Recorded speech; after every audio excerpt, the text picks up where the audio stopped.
Anak-anak, apakah kalian pernah mengunjungi Museum Bank Indonesia? Pernah, Pak. Bagus bagi yang sudah pernah ke sana. Bagi yang belum ke sana, sempatkan untuk berkunjung dan melihat perkembangan perekonomian Indonesia semenjak awal kemerdekaan. Sebab, Gedung Museum Bank Indonesia yang terletak di wilayah Kota Tua Jakarta merupakan gedung peninggalan The Javas Bank yang dinasionalisasi pada masa demokrasi parlementer menjadi Bank Indonesia. Nah, pada pembelajaran kali ini, kita akan membahas mengenai perkembangan ekonomi dan kehidupan masyarakat Indonesia pada masa demokrasi parlementer. Masa demokrasi parlementer merupakan salah satu masa yang penuh dengan kendala dalam pembangunan ekonomi bangsa. Misalnya, masalah utang luar negeri, inflasi, dan tingginya biaya hidup. Permasalahan tersebut tidak hanya disebabkan oleh situasi politik yang tidak stabil, tetapi juga akibat kurangnya pengalaman wirausaha bangsa Indonesia. Pada masa penjajahan, masyarakat Indonesia tidak diperbolehkan untuk memiliki usaha sendiri, sehingga menjadi beban bagi pemerintah untuk mengembangkan perekonomian.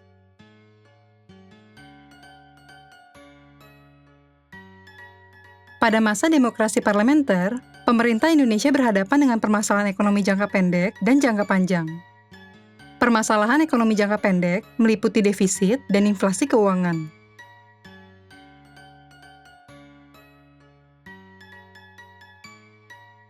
Defisit adalah keadaan berkurangnya kas negara karena pengeluaran pemerintah lebih besar dari penghasilan dan pemasukan. Salah satu penyebab terjadinya defisit adalah akibat salah satu isi perjanjian konferensi meja bundar yang mengharuskan Indonesia membayar utang pada Belanda. Kondisi ini diperparah oleh faktor-faktor lainnya, seperti melemahnya daya ekspor Indonesia, situasi politik yang tidak stabil akibat pergantian kabinet yang cepat, serta adanya gangguan keamanan, seperti pemberontakan-pemberontakan.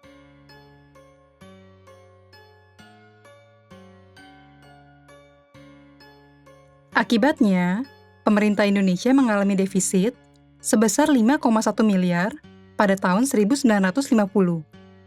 Oleh karena itu, pemerintah berusaha mengatasinya dengan cara terus mencetak uang.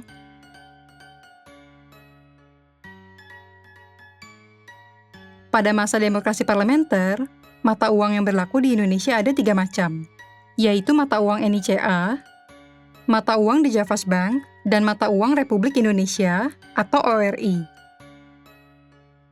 Keberadaan ketiga mata uang tersebut menimbulkan masalah, seperti uang yang beredar di masyarakat sangat banyak, tetapi tidak sesuai dengan jumlah barang yang tersedia untuk diperjualbelikan. Artinya, jumlah uang dengan jumlah barang yang tersedia tidak seimbang.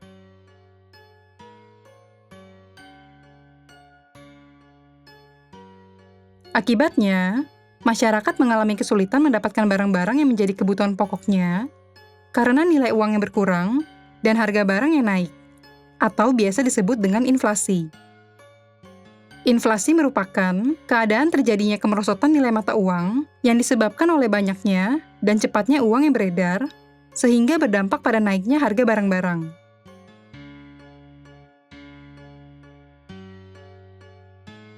Sementara itu, permasalahan ekonomi jangka panjang pemerintah adalah pertambahan jumlah penduduk yang pesat dan tingkat kesejahteraan yang rendah. Agar dapat mengatasi permasalahan tersebut, pemerintah melakukan beberapa upaya dan kebijakan, yaitu sebagai berikut ini. Pertama, kebijakan Gunting Syafruddin. Kebijakan Gunting Syafruddin merupakan kebijakan Menteri Keuangan Syafruddin Prawira Negara dalam mengatasi masalah inflasi dengan cara memotong nilai mata uang, serta memotong atau menggunting uang kertas menjadi 2 bagian. Kebijakan berjangka waktu panjang tersebut mulai berlaku pada tanggal 10 Maret 1950 pada pukul 20 waktu Indonesia Barat. Masyarakat yang memiliki uang kertas, baik uang NICA maupun The Javas Bank, dengan nilai 2,5 gulden ke atas, harus memotong uang tersebut menjadi 2 bagian, yaitu sisi kiri dan sisi kanan.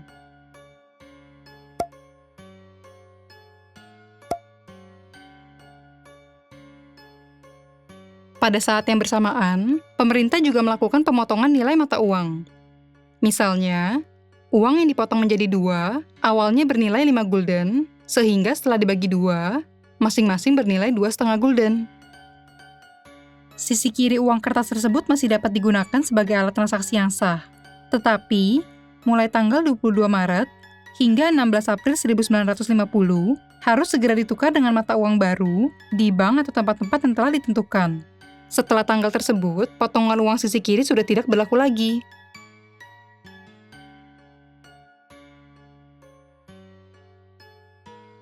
Sementara itu, potongan sisi kanan uang akan ditukar sebagai obligasi negara yang nilainya setengah dari nilai awal. Obligasi akan dibayar oleh negara setelah 30 tahun dengan mendapatkan bunga sebesar 3% per tahun, layaknya investasi atau tabungan masyarakat. Misalnya, potongan sisi kanan senilai 5 gulden akan menjadi obligasi senilai Rp2,5. Setiap tahun, nilai tersebut akan bertambah Rp0,075 dari bunga tahunan, sehingga setelah 30 tahun, negara akan mengembalikannya sebesar Rp4,75.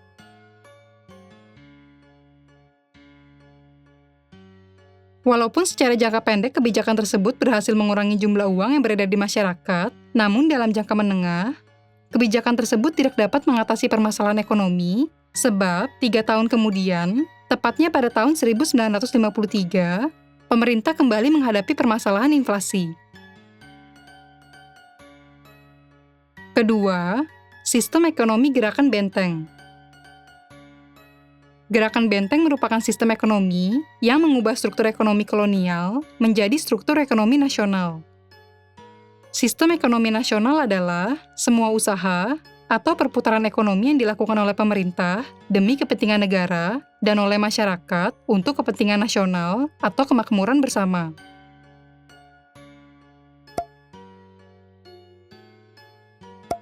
Tujuan dari sistem ekonomi gerakan benteng adalah sebagai berikut ini. Menumbuhkan kelas pengusaha di kalangan masyarakat ekonomi lemah melalui pemberian modal berupa pinjaman dalam bentuk uang. Pengusaha Indonesia yang kurang memiliki modal akan dibimbing dan diberikan bantuan pinjaman atau kredit melalui kerjasama dengan pengusaha asing yang telah berhasil. Oleh karena itu, pengusaha asing yang telah berhasil diwajibkan untuk membimbing usaha masyarakat Indonesia. Pengusaha diharapkan secara bertahap akan berkembang dan maju.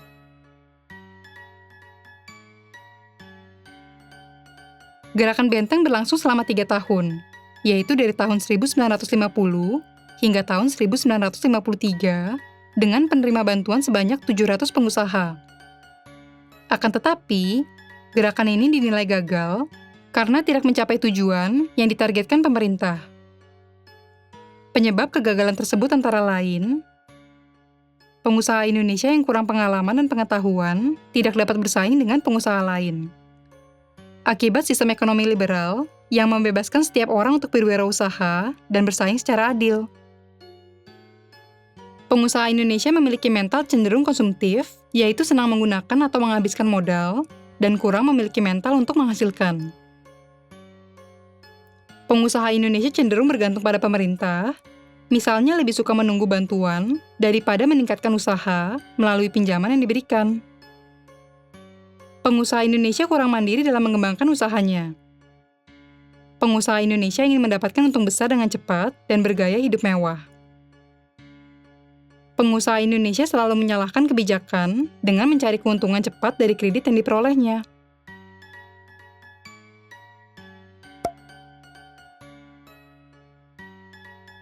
Ketiga, nasionalisasi perusahaan asing.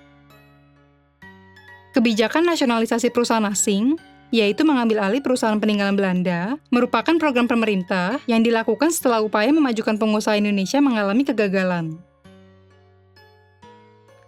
Program nasionalisasi terbagi dalam 2 tahap, yaitu sebagai berikut. Tahap pertama, tahap mengambil alih, menyita, dan menguasai perusahaan asing. Tahap kedua, tahap mengambil kepastian kebijakan. Perusahaan-perusahaan yang diambil harus dinasionalisasikan.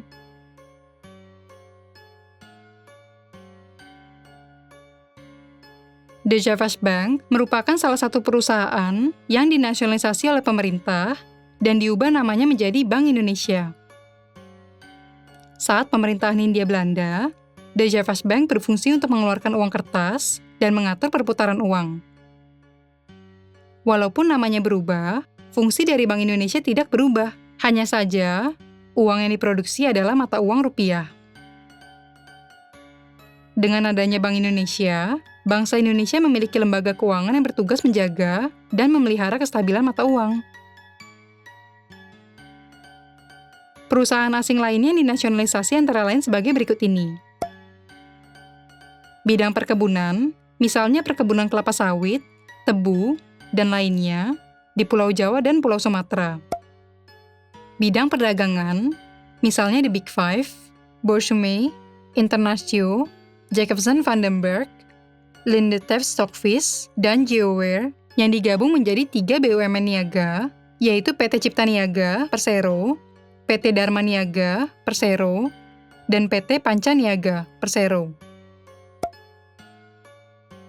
Bidang perindustrian dan tambang, misalnya perusahaan Nederlands Indische Aardolei Maatschappij, berubah menjadi PT Pertambangan Minyak Indonesia atau Permindo.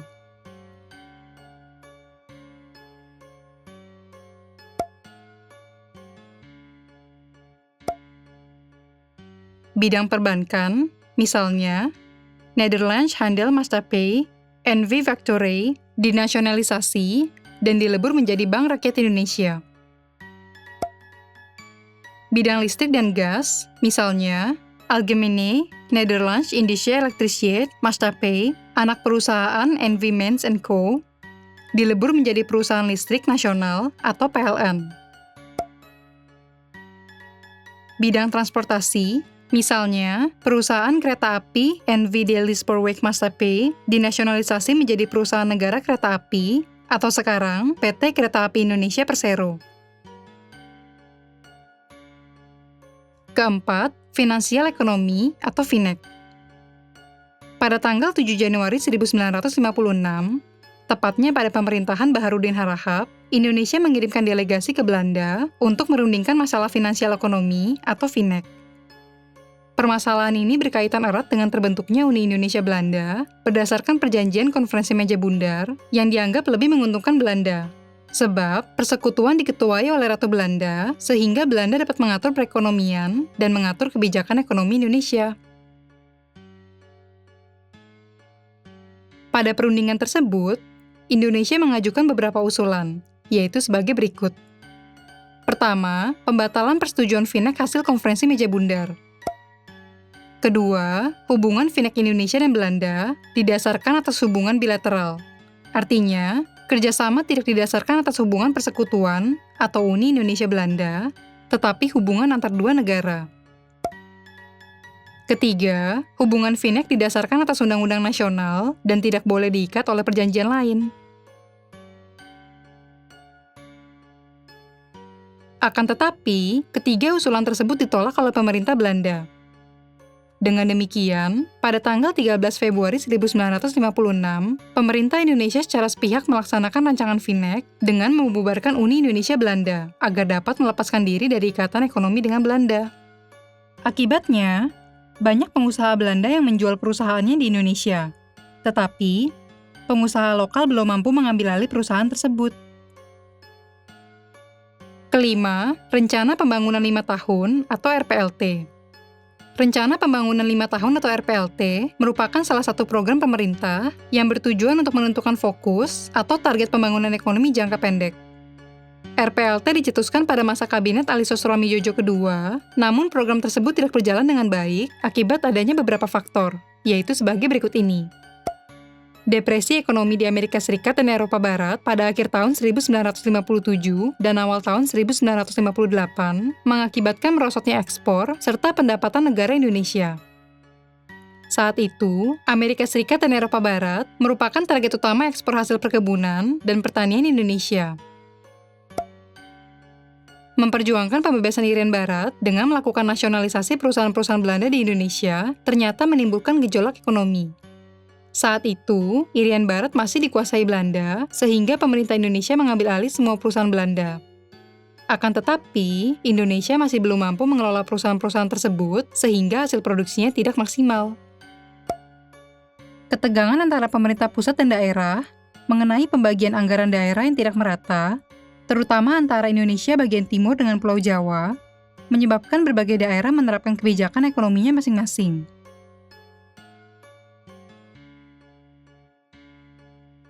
Selanjutnya, mari kita lihat kehidupan masyarakat Indonesia pada masa demokrasi parlementer. Pertama, kehidupan sosial. Kehidupan sosial masyarakat Indonesia pada masa demokrasi parlementer dipengaruhi oleh gejolak politik dan permasalahan ekonomi. Perebutan kekuasaan dalam parlemen menciptakan berbagai gangguan keamanan, misalnya pemberontakan di berbagai daerah. Ketidakstabilan keamanan negara juga menyebabkan tersendatnya kebijakan ekonomi pemerintah, sehingga meningkatkan angka kemiskinan dan pengangguran di masyarakat. Kedua, pendidikan. Sistem pendidikan pada masa demokrasi parlementer ditekankan pada model pendidikan kejuruan dan spesialisasi, misalnya sekolah teknik pertanian dan teknik mesin. Tujuannya agar masyarakat memiliki pengetahuan teknik yang dibutuhkan dunia modern. Dengan demikian, dikembangkanlah sistem 3:1, yaitu pada setiap pembangunan 3 sekolah umum atau sekolah menengah atas, dibangun pula 1 sekolah teknik atau sekolah menengah kejuruan.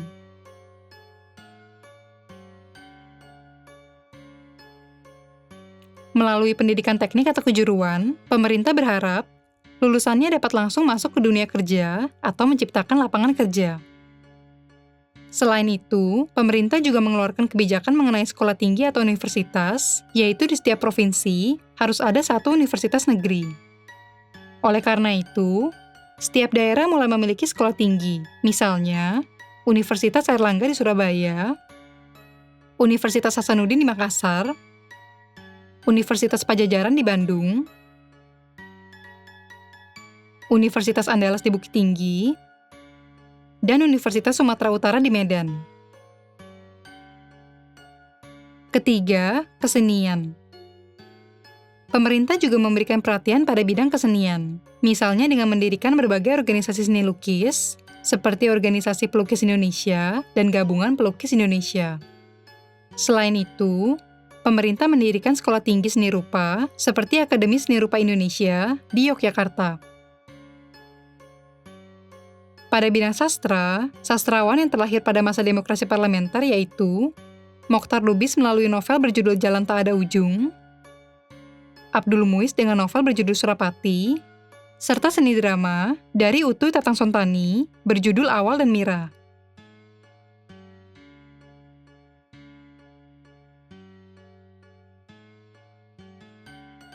Nah, berdasarkan pembahasan tadi, kita telah memahami bahwa pemerintah Indonesia menghadapi berbagai permasalahan di bidang ekonomi, seperti terjadi inflasi, serta utang luar negeri. Akan tetapi, pemerintah berusaha mengatasi permasalahan tersebut dengan melakukan berbagai kebijakan agar pemerintahan tetap dapat berjalan dengan baik.